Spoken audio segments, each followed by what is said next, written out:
नमस्कार व्यूअर्स, मैं हूं अमीश देवगन और आप देख रहे हैं देश का सबसे प्रतिष्ठित प्राइम टाइम का नंबर 1 शो आर पार।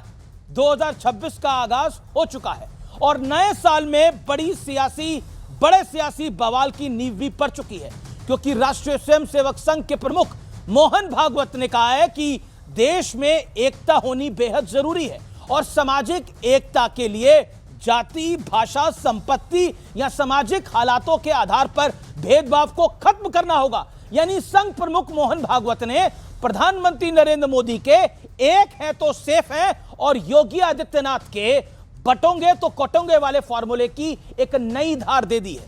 कांग्रेस नेता राशिद अल्वी ने बड़ा पलटवार करते हुए कहा है कि मोहन भागवत और प्रधानमंत्री मोदी ऐसे बयानों से अपनी छवि को चमकाना चाहते हैं और भी कई कांग्रेस के नेताओं ने इसी तरह के बयान दिए हैं। वहीं पश्चिम बंगाल में कांग्रेस और टीएमसी में ठन गई है। अधीर रंजन चौधरी ने कहा है कि ममता सरकार बंगाल में वोटों की डकैती कराती है, चोरी कराती है। लेकिन आज का सबसे बड़ा प्रश्न यह है कि एकता के संदेश पर सियासी पारा क्यों चढ़ा हुआ है। आर पार में आज इसी मुद्दे पर होगी देश की सबसे बड़ी बहस।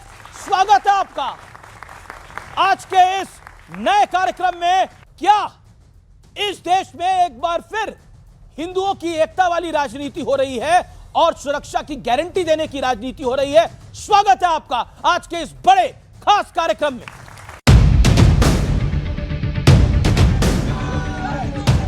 (2026) के आगमन पर आरएसएस चीफ मोहन भागवत ने एकता का बड़ा संदेश दिया है। उन्होंने कहा है, जाति, भाषा, संपत्ति या सामाजिक स्थिति के आधार पर किसी का मूल्यांकन नहीं करना चाहिए। जात नहीं देखना, पात नहीं देखना, भाषा कौन सी नहीं देखना, सब भारतवासी मेरे अपने हैं। इसको कहते हैं सामाजिक समरसता। Yogi Adityanath spews hate every day onto Muslims. Himanta Biswa Sarma abuses Muslims. So first he should go and preach to them. Ask these people that why they are not listening to him. देखिए, मोहन भागवत और प्रधानमंत्री दोनों अपनी अपनी छवि बनाने पे लगे। वैसे ये पहला मौका नहीं है जब बंटवारा पॉलिटिक्स के खिलाफ आवाज उठी हो। इससे पहले योगी आदित्यनाथ और प्रधानमंत्री नरेंद्र मोदी भी अपने अपने अंदाज में एकता का संदेश दे चुके हैं। अलग अलग जातियों में टूटने से आप सोचिए कमजोर हो जाएंगे कि नहीं हो जाएंगे। एक है तो, और जब बटे थे तो कटे थे। बटना नहीं है, एकजुट होना है। इस सारे हंगामे के बीच एसआईआर का मुद्दा भी गर्म है। बीजेपी हुंकार भर रही है कि बंगाल से एक एक बांग्लादेशी को तलाश कर देश से बाहर निकाल देंगे। तो टीएमसी और कांग्रेस के बीच क्रेडिट वॉर छिड़ गई है।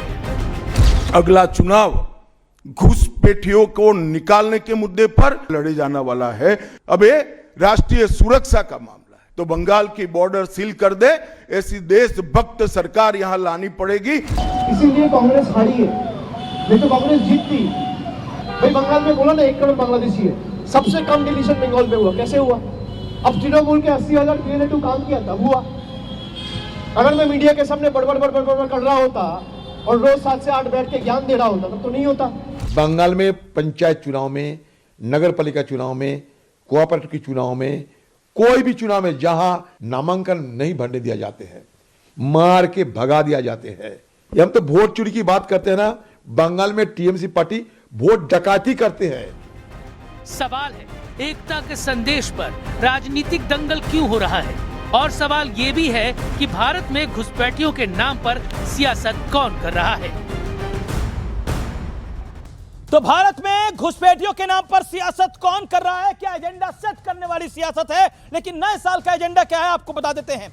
आरएसएस का दावा हिंदुओं की एकता से देश में अमन शांति है और साथ ही साथ अराजकता से मुक्ति है। ये एक मैसेज देने का प्रयास है और देश में हिंदू जब तक बहुसंख्यक है तभी तक रहेगा देश सेकुलर। पॉइंट नंबर 3, घुसपैठियों के खिलाफ कार्रवाई से विपक्ष परेशान है या फिर यह खलबली ऑटोमेटिक है? चौथी बड़ी बात, वोट चोरी पर कांग्रेस और टीएमसी में भिड़ंत। क्या एसआईआर पर क्रेडिट वॉर का एक बहुत बड़ा नतीजा है? क्योंकि कांग्रेस का मानना है कि टीएमसी वोट चोरी नहीं, वोट की डकैती करती है। अधीर रंजन चौधरी ने बोला। तो आपका इस बहस में स्वागत है, लेकिन